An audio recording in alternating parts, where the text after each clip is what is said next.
നേരത്തെ നമ്മൾ പാടിയതുപോലെ, പറഞ്ഞതുപോലെ, കേട്ടതുപോലെ ഒരു കുശവൻ്റെ കയ്യിലെ കളിമണ്ണ് പോലെ നമുക്ക് ആയിരിക്കാൻ കഴിയണം അതേത് സമയത്തും.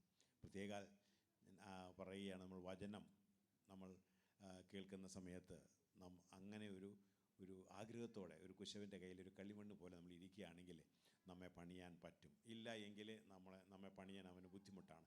ഏറ്റവും നല്ല സമയം നമ്മൾ കുശവൻ്റെ കയ്യിലെ ഒരു പാത്രം പോലെ ആയിരിക്കേണ്ടത് ദൈവവചനം നമ്മൾ കേൾക്കുമ്പോഴാണ്. നമുക്കതുപോലെ ആയിരിക്കുവാൻ കർത്താവ് നമ്മെ സഹായിക്കട്ടെ. ഇന്നത്തെ ചിന്തയ്ക്ക് ടൈറ്റിൽ കൊടുത്തിരിക്കുന്നത് Christian life a call to go. ക്രിസ്തീയ ജീവിതം പോകുവാനുള്ള വിളി. ഇതാണ് ഇന്ന് നമ്മൾ ചിന്തിക്കുവാൻ പോകുന്നത്. വാസ്തവത്തിൽ ഈ ചിന്ത കഴിഞ്ഞ ശനിയാഴ്ച മീറ്റിങ്ങിൽ പ്രിയപ്പെട്ട ടൈറ്റസ് ബ്രദറിലൂടെ ദൈവം നമ്മളോട് സംസാരിക്കുവാൻ ഇടയായി തീർന്നു. വളരെയധികം അതുകുറിച്ച് ചിന്തിക്കുവാൻ എനിക്കും ദൈവം അവസരം തന്നു. ദൈവത്തിൻ്റെ മഹത്വം കരയറ്റുകയാണ്. അതിൽ നിന്നും ചില കാര്യങ്ങൾ നമ്മൾ സഭയായിട്ട് പഠിക്കേണ്ട ആവശ്യമുണ്ട് എന്നതിനാൽ നമുക്കൊരുമിച്ച് ചിന്തിക്കുവാൻ വലിയവനായ ദൈവം മുഖാന്തരം ഒരുക്കുന്നു. നമുക്ക് പ്രാർത്ഥനയോടെ ആയിരിക്കാം. ഒരു നിമിഷം കണ്ണുകളടച്ചാട്ടെ. ഞങ്ങളെ വാത്സല്യമായി സ്നേഹിക്കുന്ന ഞങ്ങളുടെ സ്വർഗ്ഗസ്ഥ പിതാവേ, അങ്ങയുടെ പാദപീഠത്തിങ്കൽ ഞങ്ങൾ അങ്ങയുടെ തിരുവചനത്തിന് മുൻപാകെ ആയിരിക്കുന്നു. ഞങ്ങൾ കർത്താവ് ചിന്തിച്ചതുപോലെ ഒരു കുശവൻ്റെ കയ്യിലെ കളിമണ്ണ് പോലെ ഞങ്ങളെ തന്നെ താഴ്ത്തി തരികയാണ്. അങ്ങയുടെ ഇഷ്ടത്തിന് അനുസരിച്ച് അങ്ങ് ആഗ്രഹിക്കുന്ന രീതിയിൽ അങ്ങയുടെ നാമത്തിന് വേണ്ടി അങ്ങയുടെ രാജ്യത്തിന് വേണ്ടി പണിയപ്പെടുവാൻ താഴ്ത്തി ഏൽപ്പിക്കുന്നു. ഞങ്ങളെ സഹായിച്ചാട്ടെ. പരിശുദ്ധാത്മാവ് തന്നെ ആദ്യോടന്തം ഗൈഡ് ചെയ്യണം. തിരുനാമത്തെ മാത്രം മഹത്വപ്പെടുത്തണം. പ്രാർത്ഥന കേട്ടനായിട്ട് നന്ദി. യേശുവിൻ പൊന്നുനാമത്തിൽ തന്നെ ആമേൻ. സ്തോത്രം. ചിന്തയ്ക്ക് ആധാരമായിട്ട് 1 പത്രോസ് 2-ാം അധ്യായം 8-9 വാക്യങ്ങൾ നമുക്ക് വായിച്ചു കേൾക്കാം. 1 പത്രോസ് 2-ാം അധ്യായം 8-9. അവർ വചനമനുസരിക്കായകയാൽ ഇടറിപ്പോകുന്നു, അതിന് അവരെ വെച്ചുമിരിക്കുന്നു. നിങ്ങളോ അന്ധകാരത്തിൽ നിന്ന് തൻ്റെ അത്ഭുത പ്രകാശത്തിലേക്ക് നിങ്ങളെ വിളിച്ചവൻ്റെ സൽഗുണങ്ങളെ ഘോഷിപ്പാൻ തക്കവണ്ണം തിരഞ്ഞെടുക്കപ്പെട്ട ഒരു ജാതിയും രാജകീയ പുരോഹിത വർഗവും വിശുദ്ധ വംശവും സ്വന്തം ജനവുമാകുന്നു. ഇവിടെ പറയുന്നു, നിങ്ങളോ അന്ധകാരത്തിൽ നിന്ന് തൻ്റെ അത്ഭുത പ്രകാശത്തിലേക്ക് നിങ്ങളെ വിളിച്ചവൻ്റെ. അപ്പോൾ ഇവിടെ ആയിരിക്കുന്നവരെല്ലാവരും അങ്ങനെ തന്നെയാണ്. എങ്ങനെയാണ്? അന്ധകാരത്തിൽ നിന്ന് അത്ഭുത പ്രകാശത്തിലേക്ക് വിളിച്ചവൻ്റെ സൽഗുണങ്ങളെ ഘോഷിപ്പാൻ തക്കവണ്ണം തിരഞ്ഞെടുക്കപ്പെട്ട ഒരു ജാതിയും രാജകീയ പുരോഹിത വർഗവും വിശുദ്ധ വംശവും സ്വന്തം ജനവും ആകുന്നു. നമ്മെ ഓരോരുത്തരെയും കുറിച്ച് ദൈവത്തിൻ്റെ കാഴ്ചപ്പാട്, ഒരു ക്രിസ്ത്യാനിയെക്കുറിച്ച് ദൈവത്തിൻ്റെ കാഴ്ചപ്പാടാണ് ഇവിടെ പറയുന്നത്. നിങ്ങൾ ഒരു ക്രിസ്തീയ കുടുംബത്തിൽ ജനിച്ചതുകൊണ്ട് ഒരു ക്രിസ്ത്യാനിയായ ഒരു വ്യക്തിയെക്കുറിച്ചല്ല പറയുന്നത്, മറിച്ച് നിങ്ങളോ അന്ധകാരത്തിൽ നിന്ന് തൻ്റെ അത്ഭുത പ്രകാശത്തിലേക്ക് നിങ്ങളെ വിളിച്ചവൻ്റെ. അപ്പോൾ നമ്മൾ ആ ഒരു വിളി കേട്ട് അവൻ്റെ പാദപീഠത്തിങ്കലായിരിക്കുന്നവരെയാണ് ക്രിസ്ത്യാനികളെന്ന് പറയുന്നത്. വിളിച്ചവൻ്റെ സൽഗുണങ്ങളെ, അവൻ്റെ സൽഗുണങ്ങളെ ഘോഷിപ്പാൻ തക്കവണ്ണം തിരഞ്ഞെടുക്കപ്പെട്ട ആ വിളിച്ചവൻ എന്തിനാണ് വിളിച്ചിരിക്കുന്നത്? നിങ്ങളെ എൻ്റെ സൽഗുണങ്ങളെ ഘോഷിപ്പാൻ തക്കവണ്ണം നിങ്ങളെ തിരഞ്ഞെടുത്തതാണെന്ന് വെച്ച് കഴിഞ്ഞാൽ, തിരഞ്ഞെടുക്കുക എന്ന് പറഞ്ഞാൽ നോട്ട് ഗ്രാബ് ഓൾ, അല്ലേ? ചിലതിനെ തള്ളിയിട്ടാണ് ചിലതിനെ എടുത്തിരിക്കുന്നത്. സ്തോത്രം. അങ്ങനെ തിരഞ്ഞെടുത്ത രാജകീയ പുരോഹിത വർഗവും, സാധാരണ നമ്മൾ വിചാരിക്കും നമ്മൾ ജനിച്ചതൊക്കെ ചിലപ്പോൾ സാധാരണ വീടുകളിലും ഒക്കെ തന്നെയായിരിക്കും. പക്ഷേ ദൈവത്തിൽ നമ്മൾ വിളിക്കപ്പെടുമ്പോൾ നമ്മളെ പറയുന്നത് രാജകീയ പുരോഹിത വർഗവും അതുപോലെ തന്നെ വിശുദ്ധ വംശവും സ്വന്തം ജനവും ആകുന്നു. ഒരു കാര്യം നമ്മൾ ശ്രദ്ധിക്കണം. എന്തുകൊണ്ടാണ് പലപ്പോഴും നമ്മൾക്ക് അങ്ങനത്തെ ഒരു ചിന്തയൊന്നും ഇല്ലാത്തത്? കാരണം ഇതാണ്. അതിൻ്റെ മുന്നിൽ തുടക്കം പറയുന്നൊരു കാര്യമുണ്ട്. അവർ വചനം അനുസരിക്കാകയാൽ ഇടറിപ്പോകുന്നു, അതിന് അവരെ വെച്ചിരിക്കുന്നു. ചിലർ ഉണ്ട് വചനം അനുസരിക്കായകയാൽ എന്തു ചെയ്യുന്നു? ഇടറിപ്പോകുന്നു, അവരെ അതിനായി വെച്ചിരിക്കുന്നു. God has a purpose for them. നമുക്കതേക്കുറിച്ച് അറിയത്തില്ല, ദൈവത്തിൻ്റെ പദ്ധതിയാണ്. പക്ഷേ അങ്ങനെയാണെങ്കിൽ അടുത്ത വാക്യം പറയുന്നത് വചനം അനുസരിക്കുന്നവരെ കുറിച്ചാണ്, അല്ലേ?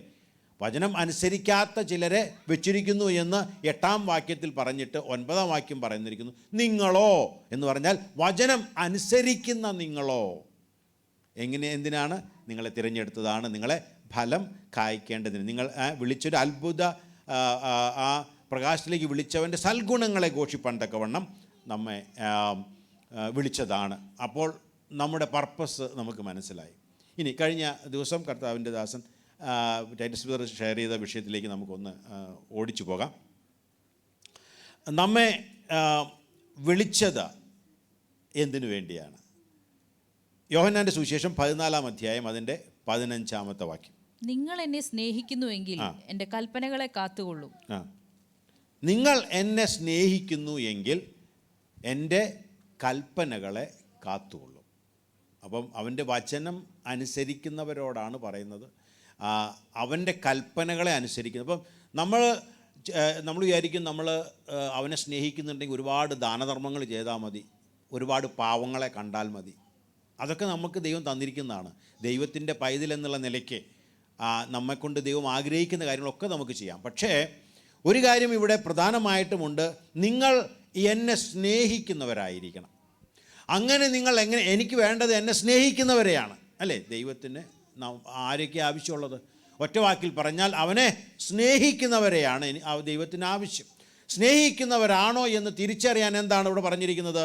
എങ്കിൽ എൻ്റെ കൽപ്പനകളെ കാത്തുകൊള്ളും. അങ്ങനെയുള്ളവരെയാണ് ഞാൻ വിളിച്ചിരിക്കുന്നത്. എന്നെ സ്നേഹിക്കുന്നവരായിട്ട് ഞാൻ കണക്കാക്കുന്നത് ആരെയാണ്? എൻ്റെ കൽപ്പനകളെ അനുസരിക്കുന്നത്. അപ്പോൾ ഈ കൽപ്പനകൾ നമ്മൾ എങ്ങനെയാണ് അനുസരിക്കുന്നത്? വല്ലപ്പോഴൊക്കെ അല്ലേ 10 കൽപ്പനകൾ ഉണ്ട്, പിന്നെ നമുക്ക് അറിയുന്ന കൽപ്പനകളൊക്കെ ഉണ്ട്. ഈ കൽപ്പനകളൊക്കെ നമുക്ക് പറ്റുന്ന രീതിയിൽ നമ്മൾ അനുസരിക്കും, ഇല്ലെങ്കിൽ മാറ്റിവെക്കും. ഇതൊക്കെയാണ് നമ്മുടെ ചിന്ത.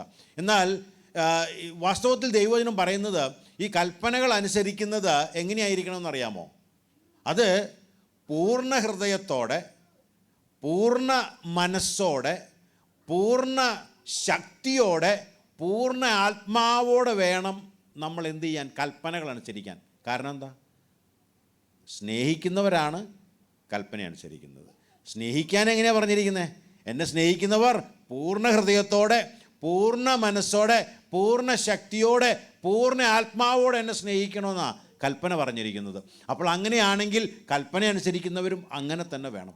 എന്താണ് എന്ന് ആരാഞ്ഞ് അറിഞ്ഞ് പൂർണ്ണ ഹൃദയത്തോടെ, പൂർണ്ണ മനസ്സോടെ, പൂർണ്ണ ആത്മാവോടെ, പൂർണ്ണ ശക്തിയോടെ അതിനെ അനുസരിക്കുന്നവരെയാണ് ദൈവത്തിന് ആവശ്യമായിരിക്കുന്നത്. ഹല്ലേലൂയ. അതെത്രമാത്രം അങ്ങനെ അത്രയും പൂർണ്ണ ശക്തിയോടൊക്കെ ചെയ്യുമ്പോൾ അതിൻ്റെ സവിശേഷത എന്താണ്? അതിൻ്റെ ഗുണം എന്താണ് നമുക്കറിയാമോ? അത് കഴിഞ്ഞ ദിവസം ടൈറ്റസ് ബ്രദർ നമ്മൾ സംസാരിച്ചു. ഉൽപ്പത്തി പുസ്തകം അതിൻ്റെ 20-ാം അധ്യായം അതിൻ്റെ 6-ാമത്തെ വാക്യം ഒന്ന് വായിച്ചാട്ടെ. നമ്മൾ പലപ്പോഴും ശ്രദ്ധിക്കാത്തൊരു വാക്യമാണ്. എന്നെ സ്നേഹിച്ചു എൻ്റെ കൽപ്പനകളെ പ്രമാണിക്കുന്നവർക്ക് 1000 തലമുറ വരെ ദയ കാണിക്കുകയും ചെയ്യും. അപ്പോൾ ഇവിടെ പറഞ്ഞിരിക്കുന്നത് ഇത് രണ്ടും കൂടെ ചേർത്താണ്. സ്നേഹിച്ച് കൽപ്പനകളെ അനുസരിക്കുന്നവർ. അപ്പം ഇനി നീക്കുപോക്കില്ല. സ്നേഹിക്കുക എന്ന് പറഞ്ഞാൽ കൽപ്പനകളെ അനുസരിക്കുക എന്ന് പറഞ്ഞാൽ ഒന്നാക്കിയാണ് കൊടുത്തിരിക്കുന്നത്. സ്നേഹിക്കുക എന്ന് പറഞ്ഞാൽ it is equal to obey my commandments. അത് എങ്ങനെ വേണം? എങ്ങനെ സ്നേഹിക്കുന്നു അതുപോലെ തന്നെ കമാൻഡ്മെൻറ്റ്സും നമ്മൾ ഒബേ ചെയ്യണം. അങ്ങനെ സ്നേഹിച്ച് എൻ്റെ കൽപ്പനകളെ അനുസരിക്കുന്നവരെക്കുറിച്ച് പറഞ്ഞിരിക്കുന്നത് അവർ അനുസരിക്കുന്നവർക്ക് 1000 തലമുറ വരെ ദയ കാണിക്കുകയും ചെയ്യും. 1000 തലമുറ, അതാണ് അന്ന് സ്ട്രെസ് ചെയ്ത് പറഞ്ഞത്. 1000 തലമുറ. ഞാനൊന്ന് ജസ്റ്റ് കണക്ക് നോക്കിയപ്പോൾ ഈ പറഞ്ഞ സമയം മുതൽ എക്സോഡസിലാണല്ലോ ഇത് പറഞ്ഞിരിക്കുന്നത്, 6-ാം അധ്യായം 20-ാം അധ്യായം, അവിടെ മുതൽ യേശു ക്രിസ്തു വരെ 40 തലമുറയായിട്ടുള്ളൂ. 40 തലമുറ. പിന്നെ അത് കഴിഞ്ഞ് യേശു ക്രിസ്തു മുതൽ ഇപ്പോൾ വരെ ശരാശരി ഒരു 25 വർഷത്തെ ഗ്യാപ്പ് എടുത്താൽ ഒരു 80 തലമുറ. അപ്പം മൊത്തത്തിൽ എത്ര തലമുറയായി? 120 തലമുറ ഇതുവരെ ആയിട്ടുള്ളൂ. എന്നാൽ അവനെ സ്നേഹിച്ച് അവൻ്റെ കൽപ്പനകളെ അനുസരിക്കുന്നവർക്ക് അവൻ്റെ ദയ 1000 തലമുറ വരെ നിൽക്കുമെന്ന അത്ര പവർഫുള്ളാണ് ഞാൻ അവനെ സ്നേഹിച്ച് അവൻ്റെ കൽപ്പനകൾ അനുസരിക്കുക എന്ന് പറയുന്നത്. ഹല്ലേലൂയ, സ്തോത്രം. നമ്മളത് ചെയ്തു കഴിഞ്ഞാൽ അതിൻ്റെ ഗുണമെന്ന് പറയുന്നത് നമ്മുടെ മക്കളുടെ മക്കൾ. സ്തോത്രം. ഞാൻ പറയാൻ വിട്ടുപോയി, സിസ്റ്റർ മേഴ്സി വന്നിട്ടുണ്ട്, ബിബിൻ വന്നിട്ടുണ്ട്. പല നാളുകളായിട്ട് വന്ന് ആരാധിക്കണം എന്ന് ആഗ്രഹിച്ച് ഹല്ലേലൂയ പലപ്പോഴും അതിനുവേണ്ടി തുനിയും, എന്നാൽ സാധ്യമാകില്ല. എന്നാൽ ഇന്ന് ഒരുമിച്ചായിരിക്കാൻ കർത്താവ് കൃപ ചെയ്തു. ദൈവം ധാരാളമായിട്ട് അനുഗ്രഹിക്കട്ടെ. V welcome you. ഹല്ലേലൂയ. കർത്താവ് സഹായിക്കട്ടെ. അപ്പോൾ 1000 തലമുറ വരെ നിൽക്കുന്ന ഒരു അഭിഷേകം നിങ്ങൾക്ക് ആവശ്യമാണോ എങ്കിൽ ഒരു മീറ്റിംഗ് അറ്റൻഡ് ചെയ്തുകൊണ്ടൊന്നും അത് കിട്ടത്തില്ല. സ്തോത്രം. അവനെ സ്നേഹിച്ച് അവൻ്റെ കൽപ്പനകളെ അനുസരിക്കുന്നവർക്ക് ഹല്ലേലൂയ സ്തോത്രം, അത്രയും ആഴത്തിൽ അവൻ്റെ ദയയുണ്ട്. അവൻ്റെ ദയയില്ലാതെ നമ്മളൊന്നും ഇവിടെ നിൽക്കത്തില്ല. അതുകൊണ്ട് അവനെ സ്നേഹിപ്പാൻ കർത്താവ് നമ്മെ സഹായിക്കട്ടെ. സ്തോത്രം. അവൻ്റെ കൽപ്പനകൾ അനുസരിക്കുക എന്ന് പറയുമ്പോൾ 2 തരം. ഒന്ന് കമാൻഡ്മെൻറ്റ്സ് ഉണ്ട്, അതുപോലെ തന്നെ കമ്മീഷനിങ് ഉണ്ട്. എന്താ വ്യത്യാസം? കമാൻഡ്മെൻറ്റ്സ് എന്ന് പറയുന്നത് ഇറ്റ്സ് മോർ ഓഫ് ഇൻറ്റേർണൽ എന്ന് വെച്ചാൽ നമ്മിൽ തന്നെ പ്രവർത്തിക്കണം. നീ ഇന്നത് ചെയ്യണം, ഇന്നത് ചെയ്യരുത്, ഇന്നത് നീ എന്താ പറയുക കൊടുക്കണം അല്ലെങ്കിൽ ഇതെല്ലാം നമ്മെ രൂപപ്പെടുത്തി എടുക്കുന്ന ഒന്നിനെയാണ് പറയുന്നത് കമാൻഡ്മെൻറ്റ്സ്. കമാൻഡ്മെൻറ്റ്സിനെ കുറിച്ച് ജനറലി പറയുകയാണെങ്കിൽ it more towards internally personally നമ്മെ മാറ്റിയെടുക്കുന്ന ഒന്നാണ് കൽപ്പനകൾ, അല്ലേ? നമ്മൾ പാപം ചെയ്യരുത്, അല്ലെങ്കിൽ മോഷ്ടിക്കരുത്, ഇതൊക്കെ നമ്മെ പേഴ്സണലായിട്ട് വളർത്തിയെടുക്കുന്നതാണ് കമാൻഡ്മെൻറ്റ്സ്. കമാൻഡ്മെൻറ്റ്സ് എന്ന് പറയുന്നാൽ it is internal and it has to be obeyed. അനുസരിക്കാൻ വേണ്ടി തന്നിരിക്കുന്നതാണ് കമാൻഡ്മെൻറ്റ്സ്. എന്നാൽ കമാൻഡ്മെൻറ്റ്സിനോടൊപ്പം തന്നെ നമുക്ക് ഒരുപാട് കമാൻഡ്മെൻറ്റ്സ് ഉണ്ട്. കഴിഞ്ഞ പ്രാവശ്യം പറഞ്ഞു ഏകദേശം 613 കാര്യങ്ങളാണ് യഹൂദന്മാർ എഴുതി വച്ചിരിക്കുന്നത്. സ്തോത്രം. 10 നിന്ന് അങ്ങനെ ഡിറൈവ് ചെയ്തിട്ട് ഓരോ കാര്യങ്ങളും ദൈവം സംസാരിച്ചൊക്കെ ചേർത്ത് വെച്ച് 613. ഇതൊക്കെ അവരെന്ത് ചെയ്യണം? It is to develop them as a nation, as an individual. Develop them. എന്നിട്ട് അതിലൂടെ എന്തുണ്ടാകണം? ദൈവത്തിൻ്റെ നാമത്തെ മഹത്വം എടുക്കണം. അപ്പോൾ അനുസരിക്കാൻ വേണ്ടി ദൈവം തന്നതാണ് കമാൻഡ്മെൻറ്റ്സ്. എന്നാൽ കമ്മീഷൻസ് ഉണ്ട്. കമ്മീഷൻസ് എന്ന് പറയുന്നത് it's more like external and കുറച്ച് സ്ഥലങ്ങളിലാണത് പറഞ്ഞിരിക്കുന്നത്. കമ്മീഷൻ തന്നിരിക്കുന്നത് it's external and it is to be fulfilled. അതിനെ പരിപൂർണമാക്കേണ്ടതായിട്ടുള്ള ആവശ്യകതയുണ്ട്. അപ്പോൾ നമ്മൾ കൽപ്പനകൾ ദൈവത്തിൻ്റെ വചനത്തിൽ നമ്മൾ നോക്കുമ്പോൾ നമുക്ക് കൽപ്പനകളുണ്ട്, കമാൻഡ്മെൻറ്റ്സ് ഉണ്ട്, കമ്മീഷൻസ് ഉണ്ട്. സ്തോത്രം. ഹല്ലേലൂയ. അപ്പോൾ അതിൻ്റെ സ്കോപ്പ് എന്ന് പറയുന്നത്, കമ്മീഷൻ്റെ സ്കോപ്പ് എന്ന് പറയുന്നത് ഇറ്റ് ഈസ് എക്സ്റ്റേണൽ എന്ന് വെച്ച് കഴിഞ്ഞാൽ ഇപ്പോൾ യേശു തന്നെ എന്ത് ചെയ്തു? 70 പേരെ ആ സമയത്ത് അവരെ അയച്ചു കർത്താവിനെ കുറിച്ച് പറയുവാൻ. It's commissioning. അവരെ അയക്കുകയാണ്. പലരെ 2 അയച്ചു. അവർ ചിലത് ഫുൾഫിൽ ചെയ്യുവാൻ വേണ്ടി, ചില കാര്യങ്ങൾ അവരെ കൊണ്ട് ചെയ്യിക്കാൻ വേണ്ടി. അപ്പോൾ നമ്മെ അതുപോലെ ദൈവം ഏറ്റവും ഒടുവിലായിട്ട് താൻ ഇവിടെ നിന്ന് പോകുമ്പോൾ പറഞ്ഞ വാക്കുകൾ എന്താണ് നമുക്കറിയാം. മത്തായിയുടെ സുവിശേഷം 28-ാം അധ്യായം അതിൻ്റെ 18, 19, 20 വാക്യങ്ങൾ. ഈ വാക്യങ്ങളിൽ ഇവിടുന്ന് കടന്നു പോകുമ്പോൾ, അല്ലേ, നമ്മൾ ലാസ്റ്റ് വേഴ്സ് എന്നൊക്കെ പറയില്ലേ, ആരെങ്കിലും മരിക്കാനൊക്കെ കിടക്കുമ്പോൾ എന്തെങ്കിലും പറയാനുണ്ടോ അവസാനമായിട്ടെന്നൊക്കെ ചോദിക്കുന്നുണ്ട്. അതിന് വലിയ വിലയാണ്, അല്ലേ? കാരണം അവർ ഒരു ജീവിതത്തെ മുഴുവൻ എടുത്ത് അവസാനം ഒരു വാക്ക് പറയുന്നതായിരിക്കും. എന്നതുപോലെ യേശു ഇവിടുത്തെ 33 വർഷക്കാലത്തെ ജീവിതവും, അത് കഴിഞ്ഞ് തൻ്റെ ക്രൂശീകരണവും, അത് കഴിഞ്ഞ് 40 ദിവസം അവരോടുകൂടെ താൻ ജീവിക്കുന്നു എന്ന് വെളിപ്പെടുത്തിക്കൊണ്ടുള്ള ഒരു ജീവിതമെല്ലാം കഴിഞ്ഞ് സ്വർഗാരോഹണം ചെയ്തതിന് തൊട്ട് മുന്നേ പറയുന്ന വാക്കുകളാണ് 28 മത്തായിയുടെ സുവിശേഷം അതിൻ്റെ 18, 19, 20 വാക്യങ്ങൾ. വായിച്ചാട്ടെ. യേശു അടുത്ത് ചെന്ന്, സ്വർഗത്തിലും ഭൂമിയിലും സകല അധികാരവും എനിക്ക് നൽകപ്പെട്ടിരിക്കുന്നു. ആകയാൽ നിങ്ങൾ പുറപ്പെട്ട് പിതാവിൻ്റെയും പുത്രൻ്റെയും പരിശുദ്ധാത്മാവിൻ്റെയും നാമത്തിൽ സ്നാനം കഴിപ്പിച്ചും ഞാൻ നിങ്ങളോട് കൽപ്പിച്ചതൊക്കെയും പ്രമാണിപ്പാൻ തക്കവണ്ണം ഉപദേശിച്ചും കൊണ്ട് സകല ജാതികളെയും ശിഷ്യരാക്കിക്കൊള്ളുവീൻ. ഞാനോ ലോകാവസാനത്തോളം എല്ലാ നാളും നിങ്ങളോട് കൂടെ ഉണ്ട് എന്ന് അരുളി ചെയ്തു. സ്തോത്രം. അവിടെ ഒരു കോൾ ടു ഗോ. ഏറ്റവും ഒടുവ് തൻ്റെ ശിഷ്യന്മാരെ ചേർത്ത് പിടിച്ച് പറയുന്നതാണ്. എന്നാൽ അത് ശിഷ്യന്മാർക്ക് വേണ്ടിയല്ല, നമുക്ക് ഓരോരുത്തർക്കും വേണ്ടിയുള്ള ഒരു കോളാണ്. ഗ്രേറ്റ് കമ്മീഷൻ എന്ന് നമ്മൾ ഇതിനെക്കുറിച്ച് പറഞ്ഞിരിക്കുന്നതാണ്. ആദ്യം തന്നെ അത് പറയുമ്പോൾ പറയുന്നത് എൻ്റെ അധികാരത്തിലായിരിക്കണം നിങ്ങൾ പോകുന്നത്, അല്ലേ? 18-ാം വാക്യം പറഞ്ഞത് എന്താണ്? 18-ാം വാക്യം പറഞ്ഞത് സകല അധികാരവും സ്വർഗത്തിലും ഭൂമിയിലും എനിക്ക് നൽകപ്പെട്ടു. ആകയാൽ അതുകൊണ്ട് with my power you should go. നമ്മളോട് പോവാൻ പറയുകയാണ്, എല്ലാവരോടും പോവാൻ പറയുകയാണ്.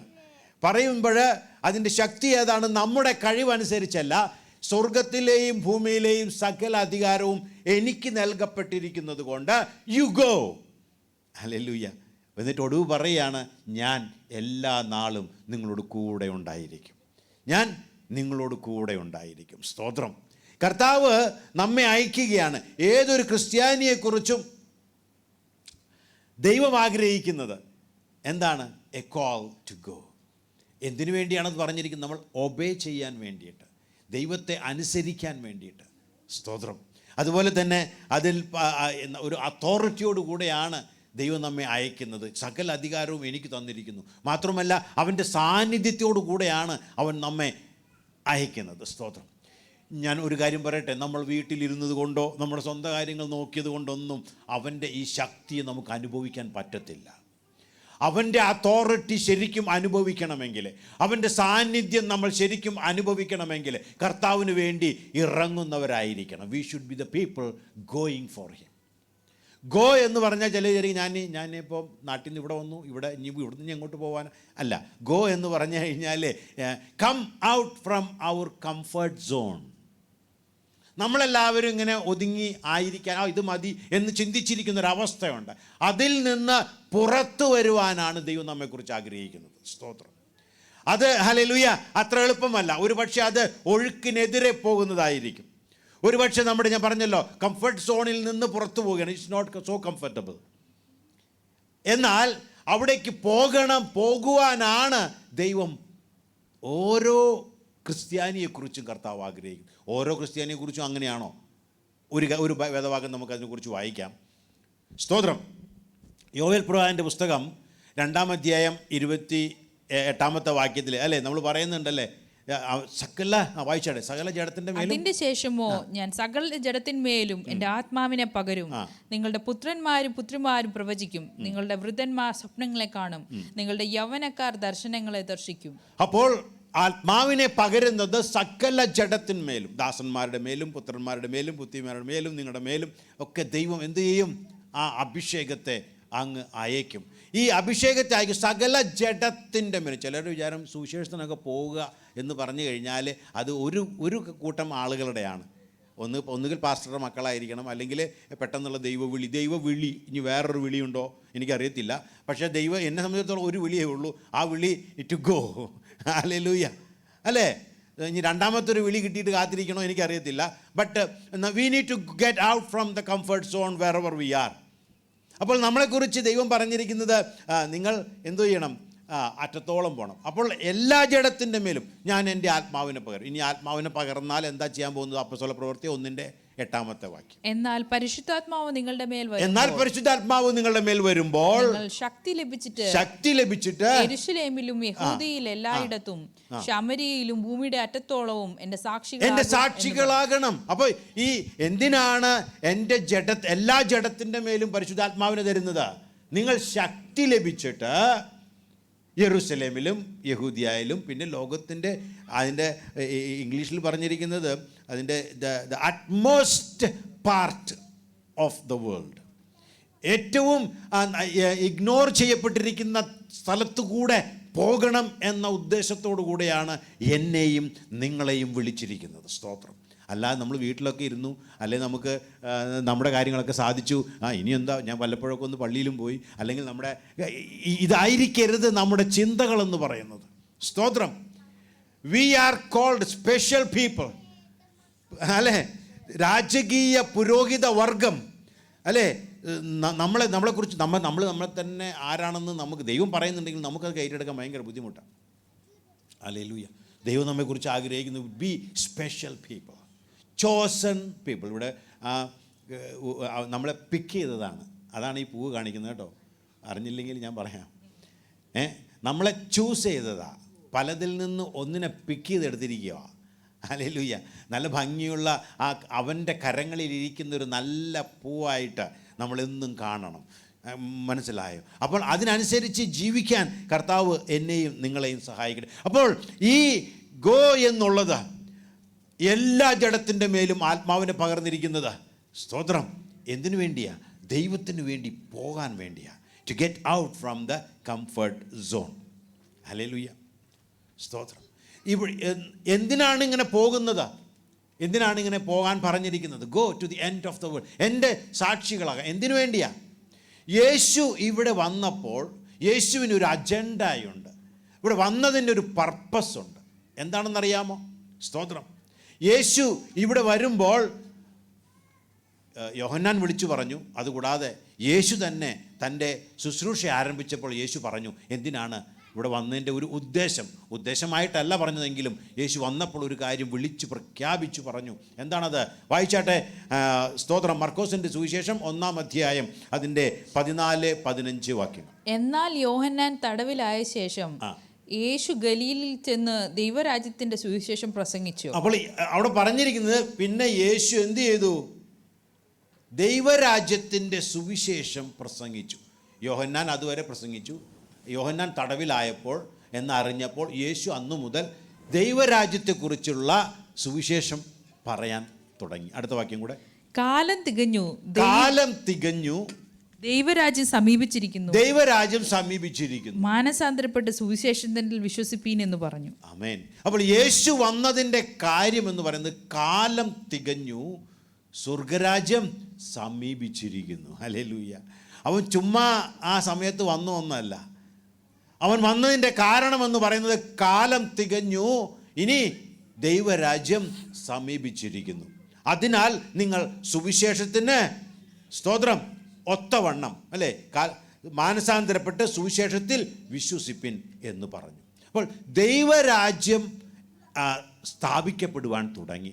അതിനു വേണ്ടിയാണ് യേശു വന്നിരിക്കുന്നത്. അതിലേക്ക് ചിലരെ ചേർക്കുവാൻ വേണ്ടിയാണ് യേശു ഇവിടെ വന്നത്. കാലം തികഞ്ഞതുകൊണ്ട് ആ സമയത്ത് അവൻ വന്നപ്പോൾ യോഹന്നാൻ സ്നാപകനും വിളിച്ചു പറഞ്ഞു സ്വർഗരാജ്യം സമീപിച്ചിരിക്കുന്നു, മാനസാന്തരപ്പെടുവിൻ. സ്വർഗരാജ്യം യേശു വന്നപ്പോൾ സ്വർഗരാജ്യം സമീപിച്ചു. അവൻ്റെ ജീവിതകാലം മുഴുവൻ അവൻ സ്വർഗരാജ്യത്തെക്കുറിച്ച് അവൻ പ്രസംഗിച്ചു, ജനങ്ങളെ പഠിപ്പിച്ചു. ഇനി കാൽവരിയിൽ യാഗമായപ്പോൾ അവൻ സ്വർഗരാജ്യത്തിലേക്കുള്ള വാതിൽ തുറന്നു. ഹല്ലേലൂയ. ആ യാഗത്തിലൂടെ അല്ലെങ്കിൽ ആ വാതിലിലൂടെ മാത്രമേ നമുക്ക് സ്വർഗരാജ്യത്തിൽ പ്രവേശിക്കാൻ പറ്റത്തുള്ളൂ.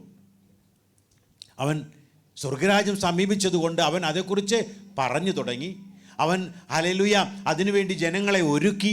മാത്രമല്ല യാഗത്തിലൂടെ അതിനുള്ള വഴികൾ അവൻ തുറന്നു തന്നു. അത് കഴിഞ്ഞ് ദൈവത്തിൻ്റെ ആത്മാവിനെ തന്ന്, അത് കഴിഞ്ഞ് നമ്മെ അവൻ ഗ്രേറ്റ് കമ്മീഷൻ തന്ന് അവൻ്റെ സാന്നിധ്യത്തെ ഉറപ്പ് വരുത്തി നമ്മെ പറഞ്ഞയക്കുന്നത് that is the actual blueprint for the expansion of kingdom of God. ദൈവരാജ്യം അല്ലേ, നമുക്കങ്ങനെയല്ലേ, ഡ്രോയിങ് നമുക്ക് കിട്ടും, അതിൻ്റെ ബ്ലൂ പ്രിൻറ്റ് കിട്ടും അല്ലേ. അതനുസരിച്ച് ആദ്യം പ്ലാനിങ് ഒക്കെ നടക്കും അല്ലേ. കമ്പനികളിലൊക്കെ വർക്ക് ചെയ്യുന്നവർക്കറിയാം. ആദ്യം പ്ലാനിങ് ഒക്കെ ഉണ്ടാകും, ഡിസ്കഷൻ കഴിയും, പ്ലാനിങ് കഴിഞ്ഞ് എല്ലാം കഴിഞ്ഞ് അവർ ഫൈനലൈസ് ചെയ്തിട്ട് എന്ത് ചെയ്യും, അതിൻ്റെ ബ്ലൂ പ്രിൻറ്റ് തരും. ബ്ലൂ പ്രിൻറ്റ് തന്നു കഴിഞ്ഞാൽ പിന്നെ എക്സിക്യൂട്ട് അല്ലേ, നമ്മളത് അങ്ങ് യാഥാർത്ഥ്യമാക്കുകയാണ് വേണ്ടത്. അപ്പോൾ പരിശുദ്ധാത്മാവ് വന്ന് നമ്മൾ അപ്പസ്തോല പ്രവൃത്തി 1:8 വായിച്ചതും നിങ്ങൾ പരിശുദ്ധാത്മാവ് വരുമ്പോൾ ശക്തി ലഭിച്ച് നിങ്ങൾ ലോകത്തിൻ്റെ അറ്റത്തോളം എൻ്റെ സാക്ഷികളാകും എന്ന് പറയുന്നതും, മത്തായിയുടെ സുവിശേഷം 28 അതിൻ്റെ 18, 19, 20 വാക്യങ്ങളിൽ പറഞ്ഞതുപോലെ എനിക്ക് സർവ്വ അധികാരവും ലഭിച്ചിരിക്കുന്നു, നിങ്ങൾ ലോകത്തിൻ്റെ അറ്റത്തോളം പോയിട്ട് സുവിശേഷം പറയണം, അവരെ ശിഷ്യരാക്കണം അല്ലേ, സ്നാനപ്പെടുത്തണം എന്ന് പറഞ്ഞിട്ട് പറയുകയാണ് ഞാൻ ലോകാവസാനത്തോളം നിങ്ങളോട് കൂടെയുണ്ട്. That is the blueprint for us to follow. അതുകൊണ്ട് ഏതൊരു ക്രിസ്ത്യാനി എന്ന് പറയുന്ന വ്യക്തിക്കും, ക്രിസ്തുവിനെ അനുഗമിക്കുന്ന ഒരു വ്യക്തി, ദൈവം അങ്ങനെയുള്ളവരെ മാത്രമേ സൃഷ്ടിച്ചിട്ടുള്ളൂ, പുതുതായിട്ട് ദൈവം ഒരുക്കിയിട്ടുള്ളൂ. അതുകൊണ്ട് നമ്മുടെ ക്രിസ്തീയ ജീവിതം എന്ന് പറയുന്നത് കർത്താവിൻ്റെ വചനം അനുസരിച്ച് കർത്താവിൻ്റെ ഇഷ്ടം ചെയ്തുകൊണ്ട് അവൻ്റെ രാജ്യത്തിൻ്റെ വ്യാപ്തിക്കായിട്ട് അവൻ്റെ നാമത്തിന് വേണ്ടി ഇതായിരിക്കണം നമ്മുടെ ജീവിതം അല്ലേ. അതുകൊണ്ട് ആ പ്രാർത്ഥനയിൽ അങ്ങനെ പറഞ്ഞു, സ്വർഗസ്ഥനായ നിങ്ങളുടെ പിതാവേ എന്നൊക്കെ നമ്മൾ പലപ്പോഴും പ്രാർത്ഥിക്കുന്നതാണ്. ഞാൻ ഒരു 10-20 വർഷക്കാലം അതിങ്ങനെ ചൊല്ലി എന്താണെന്ന് അർത്ഥം ഇപ്പോഴാണ് മനസ്സിലാവുന്നത്. ഹല്ലേലൂയ. അവിടെ പറഞ്ഞിരിക്കുന്നത് നിൻ്റെ തുടക്കം തന്നെ നീ എന്തായിരിക്കണം, നിൻ്റെ ഹല്ലേലൂയ അവൻ്റെ നാമം അതായിരിക്കണം നമ്മുടെ മുഖ്യ വിഷയം. പിന്നെ അവൻ്റെ ഇഷ്ടമായിരിക്കണം നമ്മുടെ അടുത്ത വിഷയം. പിന്നെയോ അവൻ്റെ രാജ്യമായിരിക്കണം നമ്മുടെ മുന്നോട്ടുള്ള നമ്മുടെ ഗമനം എന്ന് പറയുന്നത്. നമ്മെ അതിനായിട്ട് കർത്താവ് ഒരുക്കട്ടെ. നമുക്ക് ആ വിളി നമുക്ക് കേൾക്കാം. എന്നാൽ എങ്ങനെയാണ് ഈ വിളി നമുക്ക് കേൾക്കാൻ പറ്റുക? ഇത് എല്ലാവർക്കും ഒന്നും ഗ്രഹിക്കത്തില്ല. ഞങ്ങൾ ഇതേക്കുറിച്ചൊക്കെ അതെ ദൈവരാജ്യം. എന്നാൽ ഞാൻ പറഞ്ഞു വരുന്നതിൻ്റെ ഉദ്ദേശം എന്ന് പറയുന്നത്, ഓരോ വ്യക്തിയെക്കുറിച്ചും ദൈവത്തിൻ്റെ ഇഷ്ടം എന്ന് പറയുന്നത് അവന് വേണ്ടി പുറപ്പെട്ടു പോകുന്ന ഹല്ലേലൂയ ഒരു മകനെ, ഒരു മകളെ അവന് വേണം.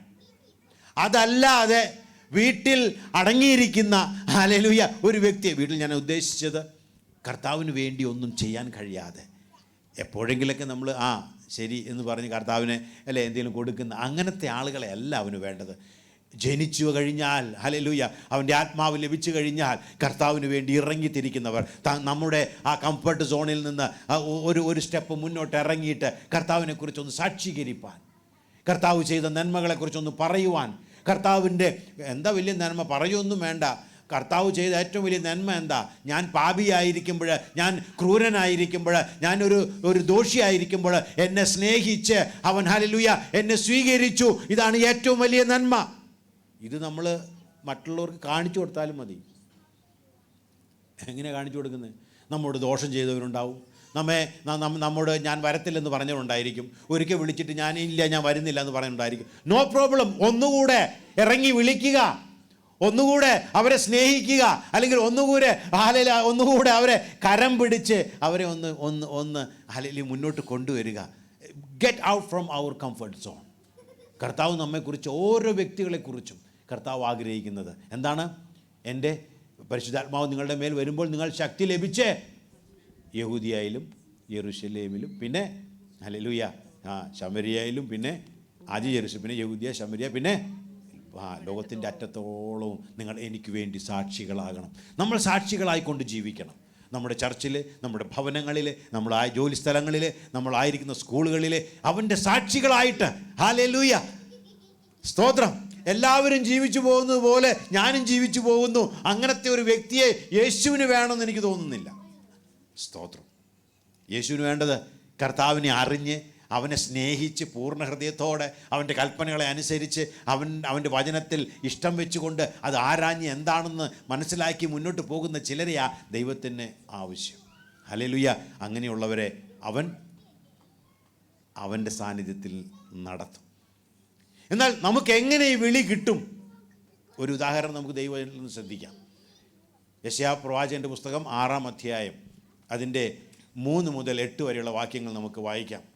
ഒരുത്തനോടൊരുത്തൻ സൈന്യങ്ങളുടെ യഹോവ പരിശുദ്ധൻ പരിശുദ്ധൻ പരിശുദ്ധൻ, സർവ്വഭൂമിയും അവൻ്റെ മഹത്വം കൊണ്ട് നിറഞ്ഞിരിക്കുന്നു എന്ന് ആർത്തു പറഞ്ഞു. ഇതെവിടെയാണ് സംഭവിച്ചത്? നമുക്കറിയാമല്ലോ. യെശയ്യാ പ്രവാചകൻ്റെ പുസ്തകത്തിൽ നമ്മൾ പ്രാർത്ഥിക്കുമ്പോഴും പാടുമ്പോഴൊക്കെ നമ്മൾ പറയും ആ മഹത്വം കാണണം, ആ മഹത്വം. ഈ മഹത്വം നമുക്കും കാണാൻ പറ്റും. ഹല്ലേലൂയ സ്തോത്രം. നമ്മുടെ ഉള്ളിൽ നമ്മൾ ഇപ്പോൾ ആ മഹത്വം കണ്ടേ മതിയാകൂ. സ്തോത്രം.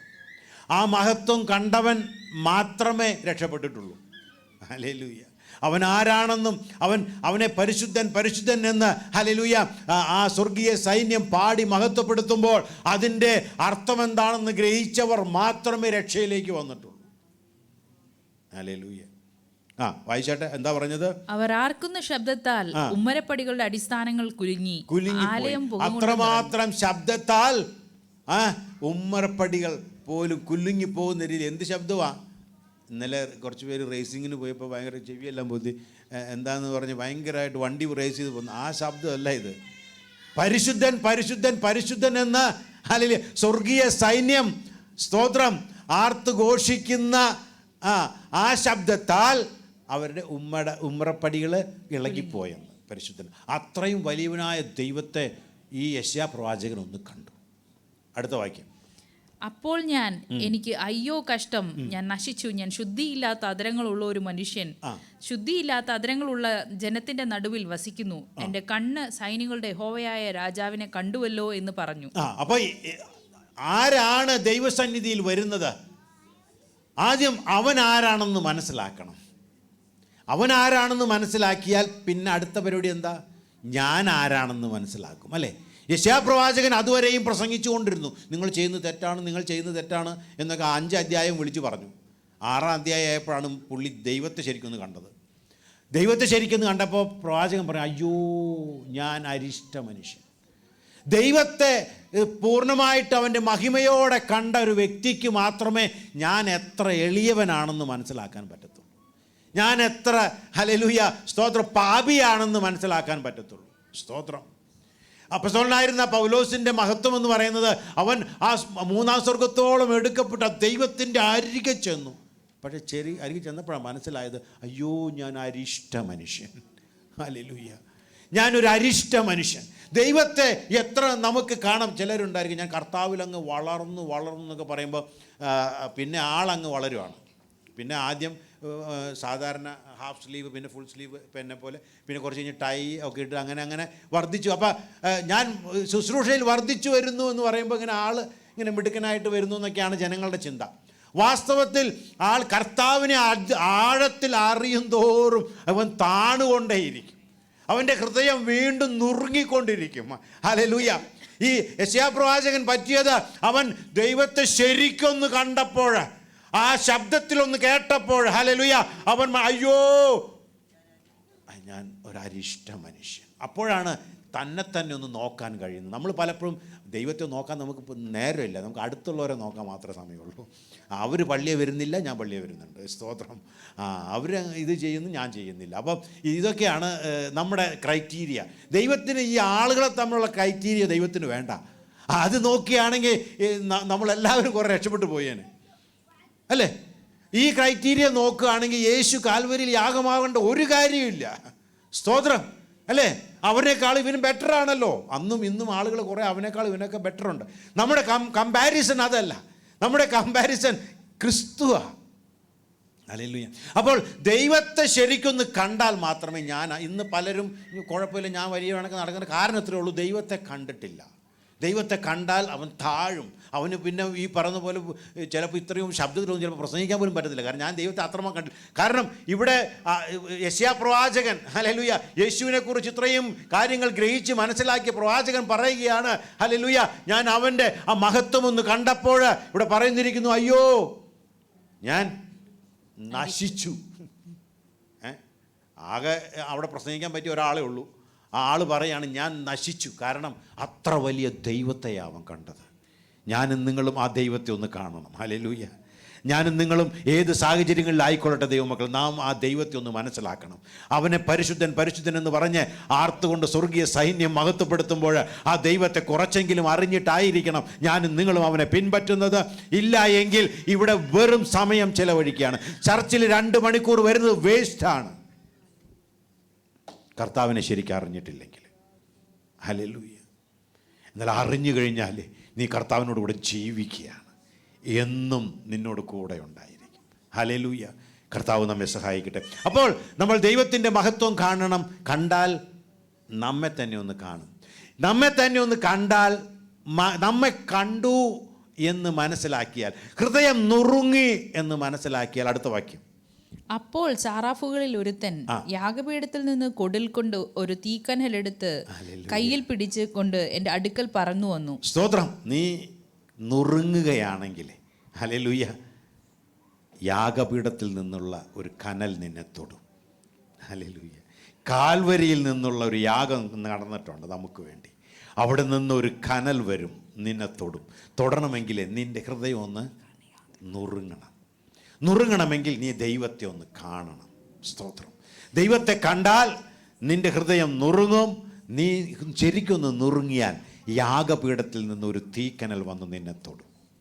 തൊട്ടാൽ, സ്തോത്രം, വായിച്ചു, അതെന്റെ വായ്ക്ക് തൊടുവിച്ചു. ഇത് നിന്റെ അധരങ്ങളെ തൊട്ടതിനാൽ നിന്റെ അകൃത്യം നീങ്ങി നിന്റെ പാപത്തിന് പരിഹാരം വന്നിരിക്കുന്നു എന്ന് പറഞ്ഞു. ആമേൻ. നിന്റെ പാപത്തിന് പരിഹാരം വന്നിരിക്കുന്നു.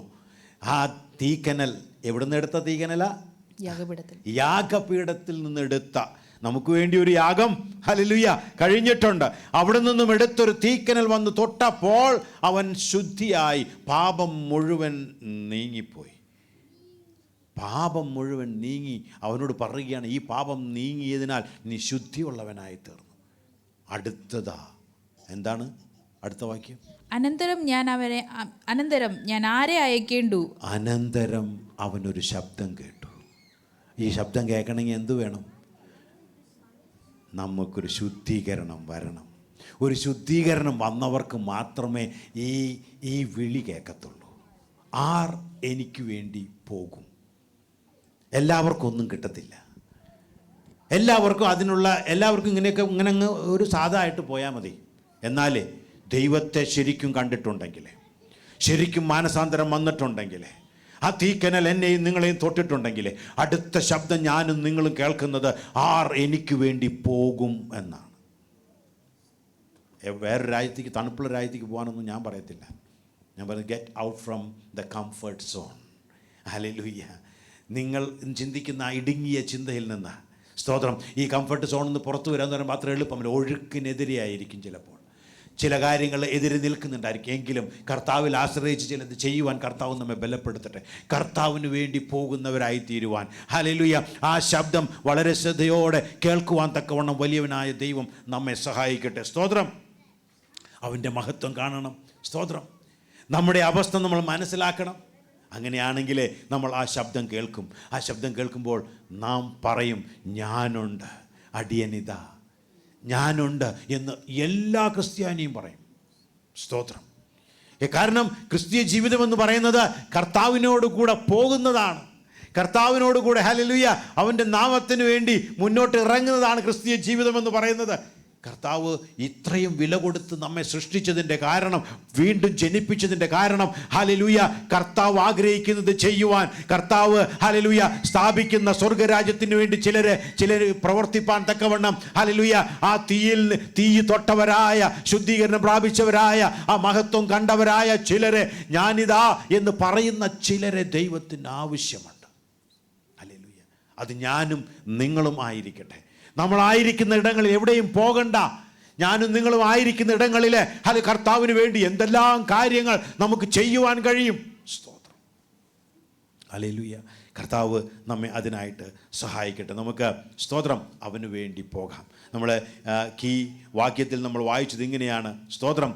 നിങ്ങളോ അന്ധകാരത്തിൽ നിന്ന്, ഹല്ലേലൂയ, തൻ്റെ അത്ഭുത പ്രകാശത്തിലേക്ക് വിളിച്ചവൻ്റെ, നമുക്കൊരു ബോധ്യം കിട്ടണം, ഞാൻ അന്ധകാരത്തിൽ നിന്ന് അത്ഭുത പ്രകാശത്തിലേക്ക് വിളിക്കപ്പെട്ടവനാണ്. അതുകൊണ്ട് അവൻ്റെ മഹത്വം, അവൻ്റെ വിളിച്ചവൻ്റെ സൽഗുണങ്ങളെ ഘോഷിപ്പാൻ തക്കവണ്ണം തിരഞ്ഞെടുക്കപ്പെട്ടവരാണ് എന്നുള്ള ബോധ്യം നമുക്ക് ഉണ്ടാകട്ടെ. സ്തോത്രം. കാലം തികഞ്ഞു. എന്തുകൊണ്ടാണ് വിളിച്ചത്? യേശു ഇവിടെ വരുമ്പോൾ എന്താ പറഞ്ഞത്? സ്വർഗരാജ്യത്തിന് വേണ്ടി പോകാൻ സമയമായി, കാലം തികഞ്ഞു. അതുകൊണ്ട് സുവിശേഷം കേൾപ്പിൻ, സുവിശേഷത്തിന് തക്കതായ ഫലം കായ്പിൻ എന്ന് പറയുകയാണ്. സ്തോത്രം. ഹല്ലേലൂയ. യോഹന്നാന്റെ സുവിശേഷം 15-ാം അധ്യായം അതിൻ്റെ 16-ാമത്തെ വാക്യം. സ്തോത്രം. നിങ്ങൾ എന്നെ തിരഞ്ഞെടുത്തു എന്നല്ല, ഞാൻ നിങ്ങളെ തിരഞ്ഞെടുത്തു. നിങ്ങൾ പോയി ഫലം കായ്ക്കണം. നിങ്ങൾ പോയി ഫലം കായ്ക്കുക. എന്തിനു വേണ്ടിയാ കർത്താവ് നമ്മെ ഇങ്ങനെ പലരിൽ നിന്ന് ഒന്നിനെ തിരഞ്ഞെടുത്തു പോലെ ഇങ്ങനെ എടുത്തതിൻ്റെ ആവശ്യം എന്താണ്? ഒറ്റ കാര്യമേ ഉള്ളൂ. നിങ്ങൾ പോയി ഫലം കായ്ക്കണം. കർത്താവിന് വേണ്ടി ഇറങ്ങിത്തിരിക്കണം. ഹല്ലേലൂയ. സ്തോത്രം. നമുക്ക് വേണ്ടി ജീവനെ തന്നവനെ, നമുക്ക് വേണ്ടി യാഗമായി തീർന്നവനെ, ആ യാഗത്തിൽ നിന്നുള്ളൊരു തീക്കനൽ നമ്മെ തൊട്ട്, ഹല്ലേലൂയ, നമ്മെ വേർതിരിച്ചെടുക്കുവാൻ, നമ്മെ ഓരോരുത്തരെയും നമ്മൾ ചിന്തിച്ച് നോക്കിയാൽ നമ്മളൊന്നും ഇതിന് യോഗ്യതയുള്ളവരല്ല. എന്നാൽ കർത്താവ് നമ്മെ ചൂസ് ചെയ്തതുകൊണ്ട്, ഹല്ലേലൂയ, നമുക്കൊരു തീരുമാനത്തോടെ ആകാം. കർത്താവിന് വേണ്ടി പോകുന്നവരായി തീരാം. ആയിരിക്കുന്ന ഇടങ്ങളിൽ കർത്താവിന് വേണ്ടി പ്രയോജനപ്പെടുന്നവരായി തീരാം. കർത്താവ് നമ്മെ സഹായിക്കട്ടെ. അതല്ലാതെ മറ്റൊന്ന് ദൈവം നമ്മിൽ നിന്ന് ആഗ്രഹിക്കുന്നില്ല. സ്തോത്രം. ഹല്ലേലൂയ. ഇത് ഒരു പേഴ്സണൽ കോളാണ്.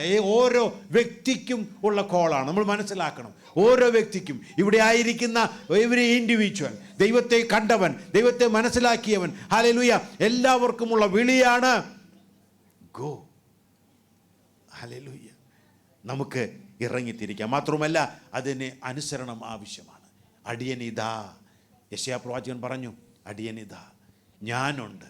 ശബ്ദം കേൾക്കേണ്ട മാത്രമേ ഉള്ളൂ. ഹല്ലേലൂയ. പറയുകയാണ്, അടിയനിതാ. ഹല്ലേലൂയ. ആ യെശയ്യാ പ്രവാചകൻ നോക്കുമ്പോൾ ഈ നശിച്ചു പോയി എന്ന് ചിന്തിച്ചവനെ ശുദ്ധീകരിച്ച ആ ദൈവത്തിന് വേണ്ടി ഞാൻ പോകും. ഞാനും നിങ്ങളും അതേ അനുഭവത്തിലൂടെ പോയവരാണ്. ഇനി നമ്മുടെ ശക്തി എന്താണ്? നമ്മുടെ പവർ എന്ന് പറയുന്നത് ഹോളി സ്പിരിറ്റാണ്. ഈ പരിശുദ്ധാത്മാവ് നമുക്ക് തരുന്നത്, പരിശുദ്ധാത്മാവ് നമ്മുടെ മേൽ, ഹല്ലേലൂയ, ആയിരിക്കുന്നത് എന്തിനു വേണ്ടിയാണ്? അവന് വേണ്ടി പോകാൻ വേണ്ടിയാണ്. പരിശുദ്ധാത്മാവിന് പല ഗുണങ്ങളുമുണ്ട്. പരിശുദ്ധാത്മാവ് നമ്മെ തന്നെ കൺട്രോൾ ചെയ്യുന്നു, ഗൈഡ് ചെയ്യുന്നു. പക്ഷേ അവന് വേണ്ടി പോകാനുള്ള ഒരു പവറാണ്, അല്ലേ, ശക്തി ലഭിച്ചിട്ട് നിങ്ങൾ ഭൂമിയുടെ അറ്റത്തോളം എൻ്റെ സാക്ഷികളാകും. സ്തോത്രം. മാത്രമല്ല ഈ കോൾ എന്ന് പറയുന്നത് അർജൻറ്റ് കോളാണ്. ഇത് നമുക്ക് നാളെ ആകട്ടെ എന്ന് ലോട്ടറിക്കാർ പറയുമ്പോൾ കേട്ടിട്ടുണ്ട്, നാളെ ആകട്ടെ ചിന്തിക്കരുത്, ഇന്ന് തന്നെ എടുത്തോണം എന്ന് പറഞ്ഞ പോലെ. സ്തോത്രം. നാം ഇത് അർജൻറ്റ് കോൾ, കാരണം സമയം തികഞ്ഞു എന്ന് കരുതിയ അവൻ വന്നിരിക്കുന്നത്. സമയം തികഞ്ഞതുകൊണ്ടാണ് അവൻ ഇവിടെ ആ യാഗമായി തന്നെ സമർപ്പിച്ചത്. ഇനി അതിൽ നിന്നും ഹല്ലേലൂയ തിരഞ്ഞെടുത്ത, അല്ലെങ്കിൽ അതിൽ നിന്നും ഹല്ലേലൂയ തൊടുവിക്കപ്പെട്ടതായ ഓരോ വ്യക്തിയുടെയും ജീവിതം കർത്താവിന് വേണ്ടി മറിയട്ടെ. ഹല്ലേലൂയ. കർത്താവ് ആഗ്രഹിക്കുന്ന വ്യക്തികളായിട്ട് ഞാനും നിങ്ങളും മാറട്ടെ. നമുക്ക് എന്ത് കിട്ടി എന്നതല്ല, ഞാൻ എന്തായി എന്നതായി തീരട്ടെ. ഹല്ലേലൂയ. യേശു ക്രിസ്തുവിലെ ഏറ്റവും പ്രധാന ലക്ഷ്യമെന്ന് പറയുന്നത്, ഞാൻ കുറച്ചുകൂടെ അവനെ പോലെ കുറച്ചുകൂടെ അവനോടുകൂടെ ചേർന്ന്, കുറച്ചുകൂടെ അവൻ്റെ ഇഷ്ടത്തിനനുസരിച്ച് ഞാൻ മുന്നോട്ട് പോകും എന്നുള്ള തീരുമാനത്തോടുകൂടെ നമുക്ക് മുന്നേറാം. സ്തോത്രം. കർത്താവിൻ്റെ ഹല്ലേലൂയ വാഗ്ദത്തം നമ്മോട് കൂടെയുണ്ട്. ഞാനോ എല്ലാ നാളും നിങ്ങളോട് കൂടെ ഇരിക്കും. ഹല്ലേലൂയ. നമ്മളെ തലക്കെട്ടിൽ ഞാൻ പറഞ്ഞതുപോലെ, Christian life a call to go. ക്രിസ്തീയ ജീവിതം പോവാനുള്ള ഒരു വിളിയാണ്. ഇന്നു മുതൽ ഒരു തീരുമാനത്തോടെ നമുക്ക് ആകാം. ഒരു പാട്ട് പാടി നമുക്കെല്ലാം ദൈവസന്നിധിയിൽ എഴുന്നേൽക്കും. ഒരു സമർപ്പണത്തോടെ ഒരു പാട്ടിൻ്റെ ചില വരികൾ പാടി നമ്മെ തന്നെ ദൈവസന്നിധിയിൽ സമർപ്പിക്കാം. ഹല്ലേലൂയ. കർത്താവിന് വേണ്ടി പോകാൻ, കർത്താവിൻ്റെ കൽപ്പനകൾ അനുസരിപ്പാൻ, കർത്താവിനെ സ്നേഹിപ്പാൻ, ഹല്ലേലൂയ, അവൻ്റെ ഇഷ്ടം ചെയ്യാൻ. അതിൽ നമ്മെ തന്നെ ശോധന ചെയ്യുന്നൊരു ദിവസമാകട്ടെ. നമ്മുടെ ബുദ്ധിമുട്ടുകൾ ഉണ്ടാകാം, നമ്മുടെ പ്രയാസങ്ങൾ ഉണ്ടാകാം. ഹല്ലേലൂയ. അതൊക്കെ കർത്താവിൻ്റെ കരങ്ങളിൽ ഏൽപ്പിക്കുക. നിങ്ങളുടെ ഏത് ഭാരവും എൻ്റെ മേൽ ഇട്ടുകൊള്ളുക എന്ന് പറഞ്ഞ കർത്താവിനെ പൂർണ്ണമായിട്ടും വിശ്വസിച്ച് അവൻ്റെ കയ്യിൽ കൊടുക്കുക. എന്നാൽ ഹല്ലേലൂയ, അവൻ പറയുകയാണ്, എനിക്ക് വേണ്ടി ആര് പോകും? ഹല്ലേലൂയ. ഹല്ലേലൂയ. പൂർണ്ണമായിട്ടും വിശ്വസിക്കുക. സ്തോത്രം. അവൻ്റെ കരങ്ങൾ, ഞാൻ പാട്ട് പാടുന്ന സമയത്ത് എൻ്റെ ഉള്ളിൽ ഒരു നല്ല കൺവിക്ഷൻ ദൈവം തന്നത് ഇതാണ്: നീ തടസ്സങ്ങളെ നീ നോക്കണ്ട, മുന്നോട്ടുള്ള പ്രതിസന്ധികളെ നോക്കണ്ട, ആരെന്തു പറയുമോ എന്നല്ല നിന്നെയും എന്നെയും വിളിച്ചിരിക്കുന്നത് പോകാൻ വേണ്ടിയാണ്, ക്രിസ്തുവിന് വേണ്ടി പോകാൻ വേണ്ടിയാണ്. സ്തോത്രം. ധൈര്യത്തോടെ. ഹല്ലേലൂയ. കാരണം കർത്താവിൻ്റെ സാന്നിധ്യമാണ് നമുക്ക് കൂടെ തരാമെന്ന് പറയും.